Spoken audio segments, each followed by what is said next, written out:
Hello दोस्तों, आज मैं आपके बीच लेकर आया हूँ एक बेहद ही लव स्टोरी कहानी। तो इसे कृपया पूरा सुने और कैसी लगी ये कहानी जरूर बताएं। ये कहानी है संजीदा और नवीन की। कैसे दोनों एक गलतफहमी की वजह से अलग हो गए और बाद में कैसे मिले। तो आइए इसे मैं और आप साथ सुनते हैं और जानते हैं कि क्या है संजीदा और नवीन की लव स्टोरी। इनका मानना था कि सबसे अच्छे कपल से पहले अच्छे फ्रेंड होना जरूरी है, तभी आप उसे रिश्ते की अहमियत को समझ सकते हैं। अगर आप अच्छे फ्रेंड्स नहीं है तो आप कभी अच्छे कपल भी नहीं बन सकते हैं। और इनकी इसी सोच की वजह से वो अपने क्लास के ही नहीं बल्कि पूरे स्कूल की सबसे अच्छे कपल थे। इन दोनों के बीच का रिश्ता इतना गहरा था कि कॉलेज का हर कपल इनसे जलन महसूस करता था, लेकिन वहीं पर कुछ लोग इनकी तरह बनना भी चाहते थे। और ये दोनों पढ़ाई में भी बहुत अच्छे थे, क्लास और कोचिंग के टॉपर भी थे। संजीदा और नवीन दोनों की लाइफ अच्छी थी, दोनों की फैमिली एजुकेटेड थी, घर पर भी सब बहुत प्यार करते थे और ये अपने फैमिली की बहुत रिस्पेक्ट भी करते थे।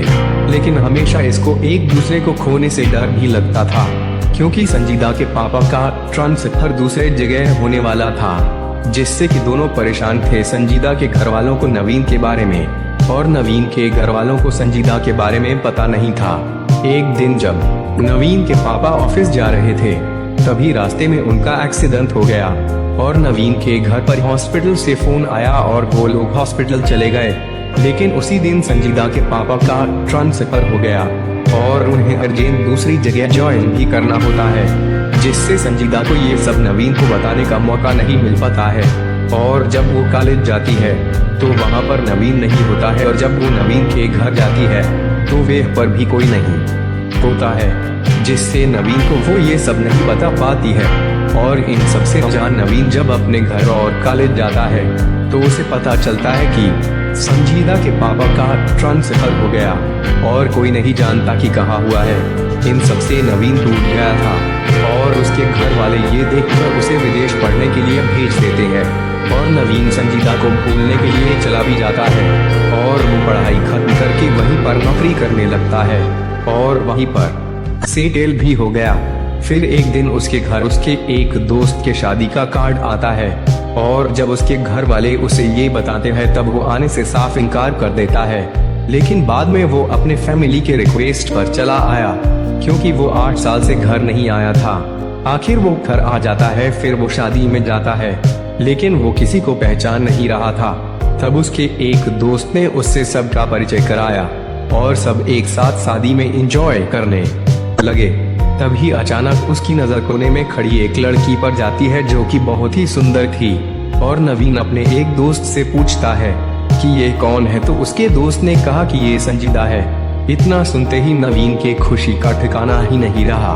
लेकिन फिर उसे याद आता है कि वो पिछले 8 साल से बाहर था और इस बीच न जाने क्या क्या हुआ हो, शायद उसकी शादी भी हो गई हो। फिर वो कांपते हुए पैरों से संजीदा की तरफ कदम बढ़ाता है और उसके पास जाता है और फिर उससे कहता है, हाय संजीदा, मन में ये सोचते हुए कि शायद उसकी शादी ना हो गई हो। संजीदा बोली, मैं आपको नहीं जानती हूँ।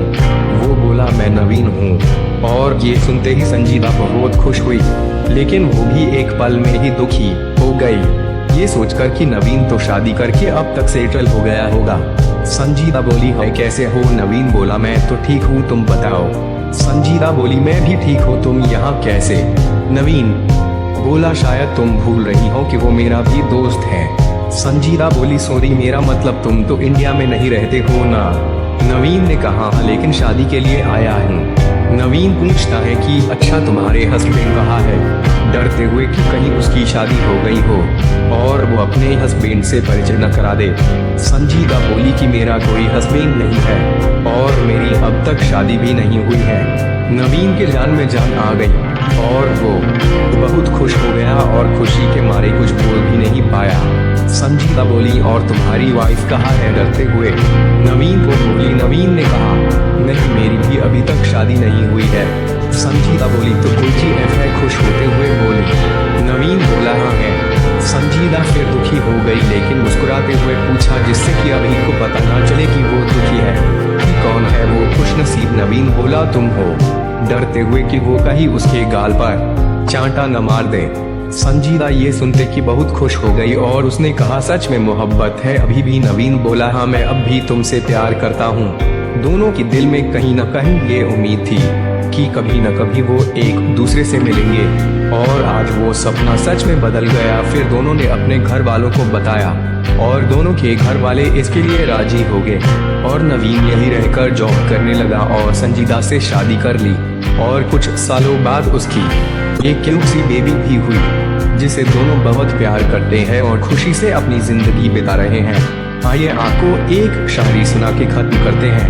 न चांद की चाहत है और ना ही सितारों की फरमाइश, हर जन्म में तू मिले मेरी बस यही है ख्वाहिश। इसी के साथ मैं विदा लेता हूँ दोस्तों। कैसी लगी कमेंट करके जरूर बताएं।